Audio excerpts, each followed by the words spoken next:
Hello, sir. Hello there. I filled up like 5 water bottles, so I would always have water. Where's your water I bottle? have no water bottle, and I'm very, very thirsty. Struggle's real, hey? Well, and I meant to change out of my workout clothes that I've been wearing since 4 o'clock this morning at 9. It is now 5. Yeah, it's been later than that. I'm still in them. Missed that window. It's been a long day. I was supposed to get a lot done today. It's just what, 2 weeks after the holidays? Mm-hmm. Feels Give or like it's take. been 10 years. I would counter with what holidays? Yeah, that's true. Because between visitors, which was fine, illnesses, and then just all the other stuff, there wasn't much to it. And you took a whole 2 weeks off, which you don't normally do. No, and it was gone. It was prep for holidays with guests, and then nothing. And now I have a concussion.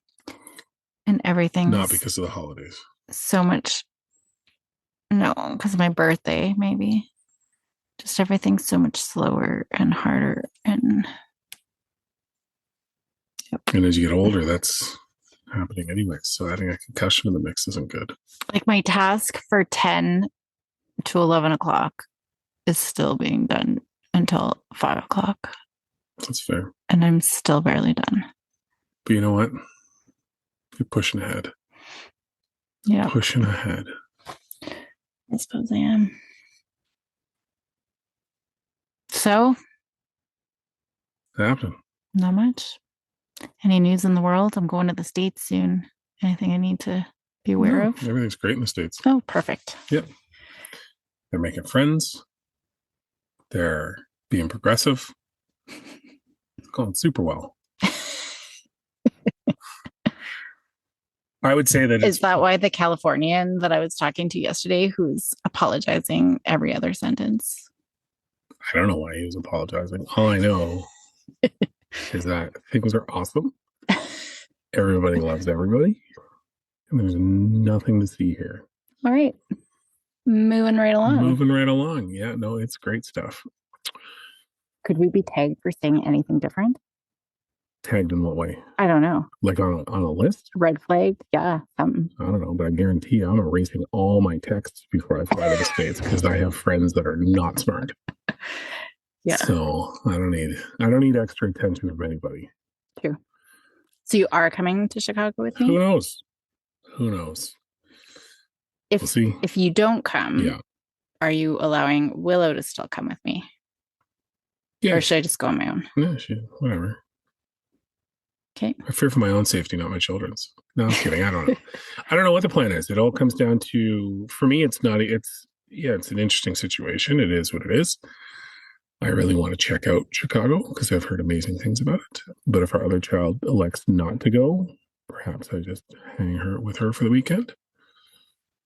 Who knows? I don't have too many trips in the States next year. A little bit of Chicago, a little bit of Nebraska. Maybe global. Who knows? Who knows with you? You're a jet setter, right?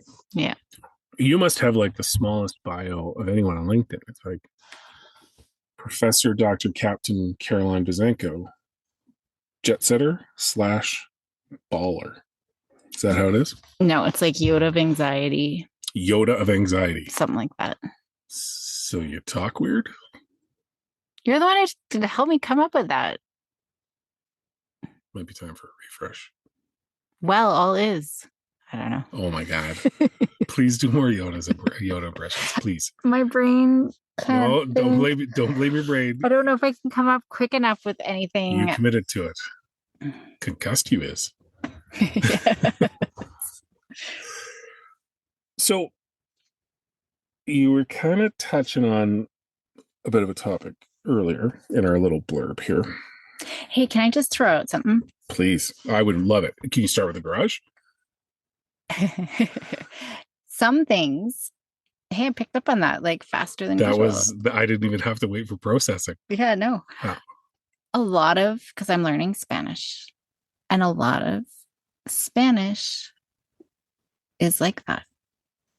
Oh, Like how they how Yoda talks is how, if so I were to, Yoda's Spanish? if I would translate exactly word for word directly, a lot of it would be like that. What would Yoda's name be in Spanish? You throw One. that into I have no idea. Wanda. I have no idea. You throw that into Duolingo. You kind of touched on this at the beginning of the little intro here, and just the struggle you're having to get through stuff. Mm-hmm. So recently I saw someone asking the question, or just posing the question of, I work remotely and my kids are around. Like I work from home and my kids are in and out of the house. And I feel like I'm failing at both jobs, both the paid job and the parent job, because there's no way to strike a balance. Yours is slightly different. Yours is just the insurmountable amount of work that you pile on yourself with the promise that next month will be better. And next month is never better. But the question I have is for people that are, I mean, maybe It's funny you say that because this week was supposed to be my easy, like, whew, I get to catch up on stuff. It's light week. No. Mm-mm. today was great for me. And then I realized it's because the team in the States has Martin Luther King Day off. Ah. Because I couldn't believe it. I'm like, why do I only have like a handful of meetings? This is super weird. Yeah, no. Because tomorrow is awful. And as soon as I saw that, I'm like, wait a minute. Something's up. Because some of those are Monday meetings on a Tuesday. Yeah. So there's a real good chance I'm going to be weeping to myself off camera at about 1:00 my time tomorrow. Now, the question is, as a parent with the new kind of rules of work, and not everybody's returned to office, how is it possible, or is it possible, to strike a balance or create a framework that allows you to focus when you're supposed to be focused on one thing over the other? Yeah. So limit kid interruptions, be able to actually focus on your work like you're supposed to, and just basically maximize the new normal. Well, okay. So you actually said it's focusing on one thing and not the other. We got to get rid of the word balance, because I think that's where people get tripped up. How do I balance everything? We don't. You're all in whatever that thing is that you're focusing on. And when you're all in on that, you can't also try to be a parent. So when you are working, you're a worker. Right. When you're parenting, and we really need to be able to be clear. But it could be, I'm a parent between 12 and 12:30 as I have lunch with my kids. Right. And you need to then create those boundaries, block it off, have an automatic email, whatever it is that you need to do. You know, I think that those things are really important. See, I need paper because I have too many thoughts coming up at once. So just getting rid of that, I've already forgotten. I had literally 10 ideas that were really important. But, you know, I think that we need to, even just looking at our work, bookending our day. Mm-hmm. So at the beginning of the day, what are my top 3 priorities that I need to focus on? Right. Yeah. At the end of the day, what went well? What can I adjust for tomorrow? So being able to plan out our days is really important. And planning out our days in 90-minute blocks, our circadian rhythm, everything's on 90-minute blocks. And so that's a great sort of way to focus, doing your harder things. Like I'm just trying to think of productive, you know, harder things in the morning, not checking email. Like I do not check email unless, well, full stop. True. Or texts or missed calls. Yep. True. Continue. But if I am to look, it's at the end of the day. It's not at my prime time. FYI, your prime time is 4 hours after you wake up. So for me, that's 7:38. It's prime working time. So you want to do your hard stuff in the morning because you're going to be more tired. Do the busy emails and stuff like that later on. And I mean, certainly I'll go in if I'm specifically looking for, like today, oh shoot, do I have a meeting at 3:00? So I'm specifically only looking for that sort of email. So if you're able to manage that time, that's important. With your kids, it's really about setting those boundaries. I know it's going to depend on their age. I know when the girls were younger, we had a red light, green light system, right? So if there's a red, I actually had laminated Velcro things on their doors, right? And our doors. So if it's red, you do not knock, you do not disturb, you do not anything. Doors closed, red. They need to wait. Green, usually my door is open. That means you can come in, you can talk. Yellow is you can knock, but if I'm not answering right away, then you walk away, sort of thing. To be fair, we kind of got rid of the yellow system because it was just like it just became a green. So it was like red or green. And we actually did that with the girls too. Like when they were busy in their room doing whatever it was, they put up the red thing. You know, it was hard then when it was just always red. Yeah, they never turned it to green was the problem. So, yeah. But so having those, and even young kids understand that, right? But we got to be realistic. We're not going to leave a 2-year-old for 5 hours to fend for themselves either, right?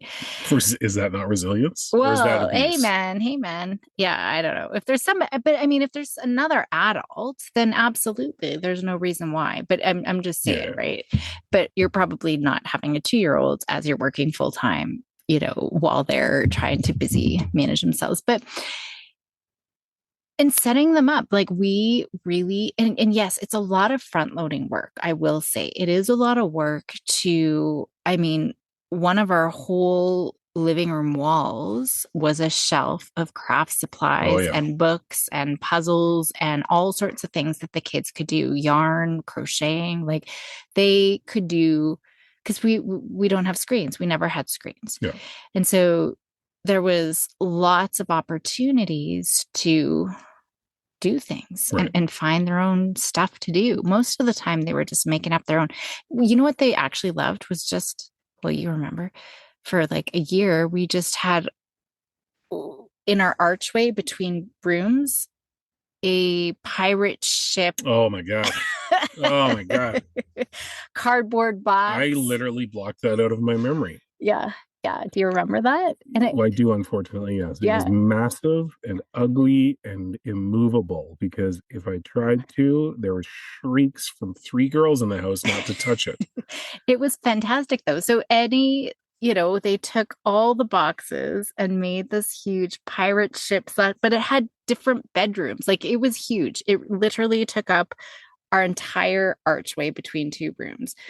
So there was a little reading space and they had those LED lights inside and like that they could turn on and off. And then they had another observatory room where they could have like telescope thing, that little periscope that could like look out. It was very creative. It was. And the flap, I would just remember the girls getting upset because the dog loved going in there and would go in through the flap door. Yeah, they get so upset. Then she'd like the dog would knock things over. But they actually just loved that, really. Spending time in there or just creating it, coloring, like they decorated the whole thing inside and out. So anyway, that kind of stuff is just a lost art, using their creativity and filling their own time. I mean, that's good too. But those are a couple of ideas that I can actually remember off the top of my head. Is that getting it? Yeah, no, that's all good. And that was going to be my follow-up question is how do you implement a framework because that's great, right? Like you setting up a productivity framework for yourself that works is fantastic. Children are not great at aligning to your priorities. And to them, an emergency, I've got to get mom or dad, is they can't reach the KD on the top shelf or one of their crayons rolled under something or something that is completely manageable, but at a specific age, it's the end of the world, right? We had our 3 Bs. Do you remember them? Booze? No, I don't know. Barf, broken bones, blood. Oh, that's right. Like those blood, barf, are. Bones, So, I mean, but you could create your own framework. Like these are the exceptions, but it's just making it black and white. You can't just say, don't bug mommy. Yeah. Right.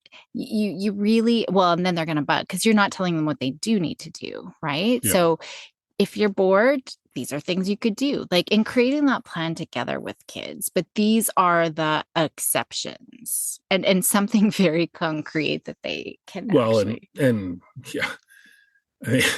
In retrospect, I'm like, we really left a lot off the list. Like poop or fire or dogs running away. There was a lot that we could have added on that list that the kids didn't use.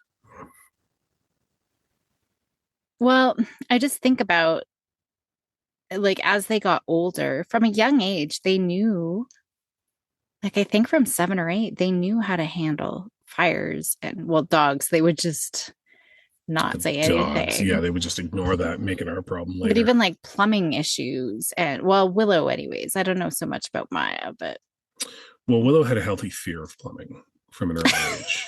yeah. New Orleans really made her fear the bathroom for a while, which, I mean, what do you do? Yeah, just a pro tip for those traveling with kids. Avoid older towns and infrastructure if you have a young child, because guaranteed they're going to plug that toilet in the old historic hotel. Haunted, Haunted historic haunted hotel. hotel. Yeah, and there's nothing like the operations staff knocking on your door frantically because the water is getting into the suite below you and you had no idea what was going on. Yeah. Meanwhile, panicked toddler. Yeah, in the bathroom, freaking out because she's wading around in toilet water. It was a great time. I've never seen that. Like that is from a movie where you see the water overflowing. Yeah. I've seen it come up to the top, but literally, well, I sound like Chris from Parks and Rec. Literally everywhere. But it was like ankle deep water flowing. Yeah, with a child fearing for her life in the middle of it. Because if we didn't get her, the ghost was going to get her. Because her sister didn't help that situation either with the invented haunted ballroom story. It wasn't invented. It was a real thing. All right. She just upped the ante with seeing ghosts.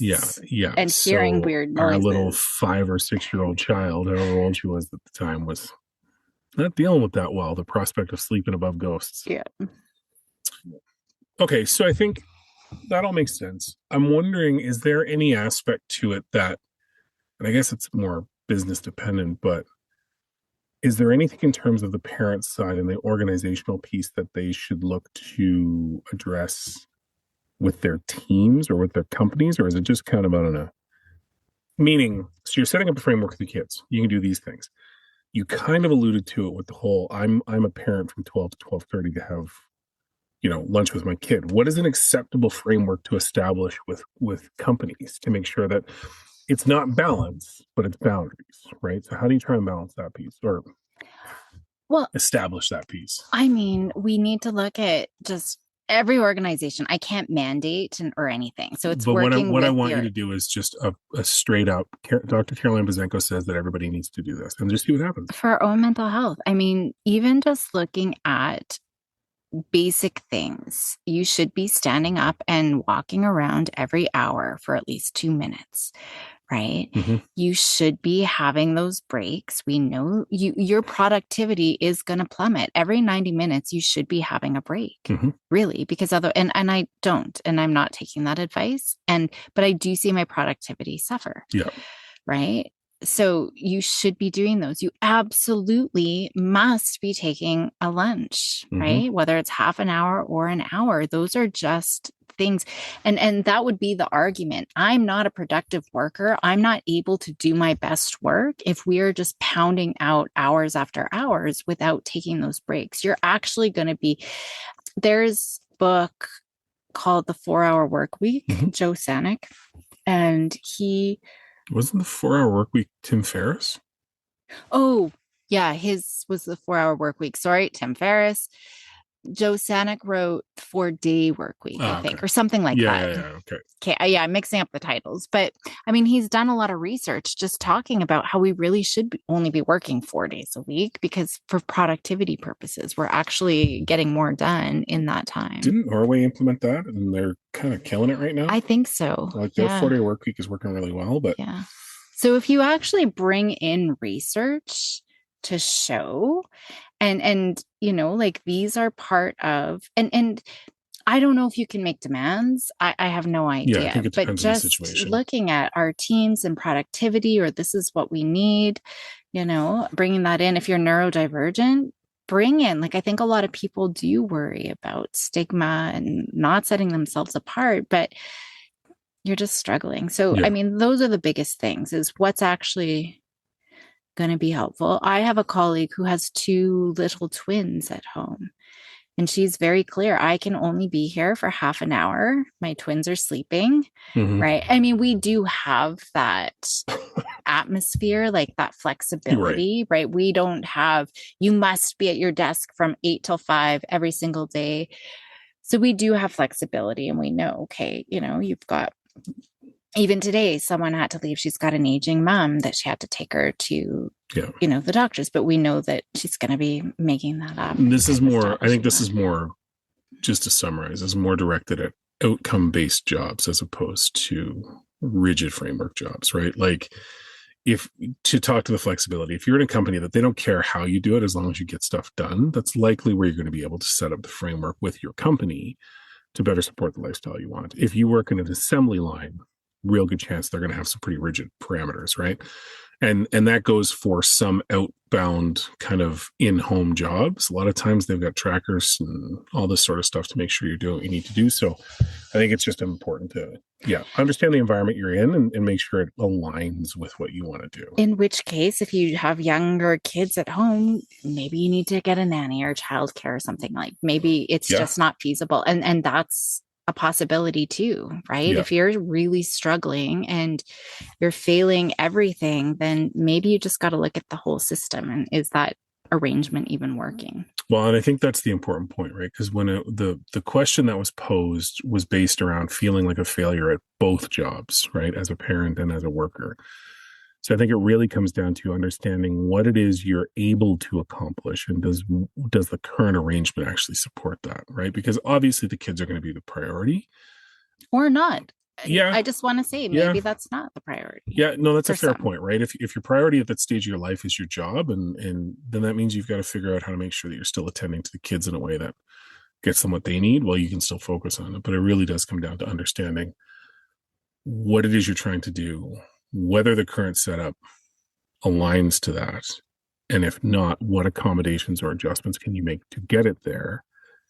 And if not, what's your non-negotiable, right? What do you do then? And sometimes going back to values, I often go back to values, right? Now that we're looking at what is your priority in that moment. If you've got a screaming kid, but you're supposed to be doing this report, what does take priority, even if it's 10 o'clock on Monday morning, right? So, but I do think following those values, that's going to help with the decision making. And I will say, and I said, well, maybe the kids aren't always the priority.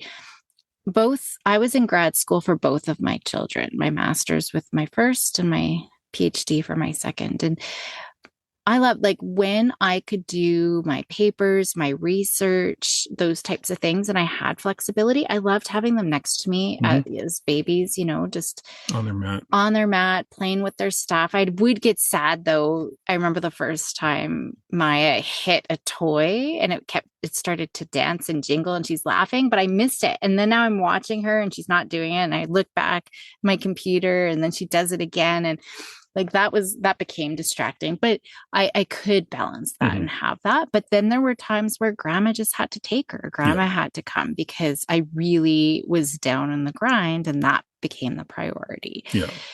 And for me, getting through school was sort of a priority because I know a lot of people questioned that, like, why don't you wait till they're older? But I feel like I felt then, and I definitely still, I'm glad with my decision. I do feel they need me more now, and they're way more aware if I'm not around now than as they a will baby. Call you on it. Yeah. So right? And I knew that, and that kind of helped guide me, even though everybody else was like, oh, you really need to be there all of the time. Well, no, I don't. And I want them to bond. Well, the first year really was just me.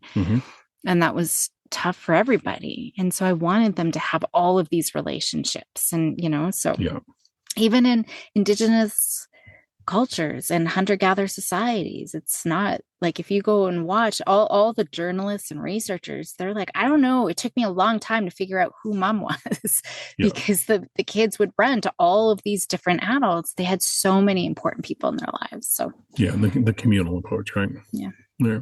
Any last minute ideas on this topic, either from the parenting or the worker perspective? Just giving ourselves a break. I think we put so much pressure on ourselves all of the time for everything to be all things. we just need to take a step back. And I know like this is a conversation we've had and I feel it. I know it's easier said than done because we still haven't figured it out.